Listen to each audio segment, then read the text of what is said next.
بسم الله الرحمن الرحيم. رمضان مبارك. شعبك الصوماليات ملك استاد جوجتان دلك غديهيسا iyo dibadiisa. Dowladda Soomaaliya iyo Midowga Afrika waxay horaantii toddobaadkan ka wada hadleen sidii Midowga Afrika kaalin wax ku wada uga qaadan lahaa sidii ay Soomaaliya uga qabsoomi lahayd doorasho qof iyo cod ah oo si xor iyo xalaal ah uga qabsoonta ayna u dheeyeen dhammaan dhinacyada siyaasadda Soomaaliya. Dowladda Soomaaliya waxa ay sidii lagu ballamayba ka filaysaa Midowga Afrika taageero gacan ka geysan karta sidii ay u dhici lahayd doorasho shacabku doortaan wakiiladooda si waafaqsan dastuurka dalka.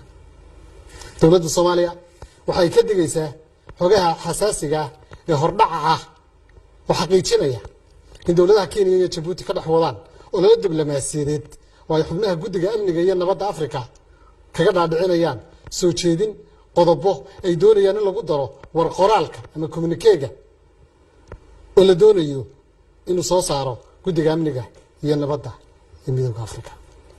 Sidaa darteed dowladda Soomaaliya waxay ka digaysaa wax kasta oo taabanaya gobonimada iyo madaxbannaanida siyaasadeed ee Jamhuuriyadda Federaalka Soomaaliya.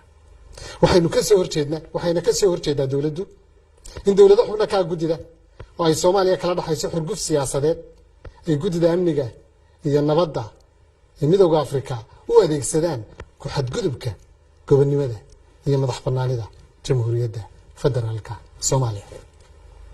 ururada aan xubnaha ka nahay diblomaasiyiinta shisheeye iyo dalalka aanu leenahay cilaaqaadka diblomaasiyadeed waxaanu si cad ugu sheegaynaa in baarlamaanka federaalka Soomaaliya uu yahay hay'adda ugu sarreysa ee sharci dejinta dalka.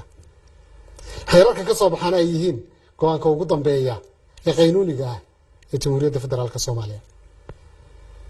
xukuumadduna ay tahay hay'adda fulisa xeerarkaas dastuuriga ah. dowladda Soomaaliya waxay si cad u sheegaysaa inaysan cidna ka aqbalayn ku xadgudubka arrimaha gudaha Soomaaliya taasoo ka soo horjeeda xeerkii iyo sharciyaddii lagu aasaasay ururka Midowga Afrika African Union oo ay Soomaaliya qayb ku lahayd aasaaskiisii iyo taabagelintiisii.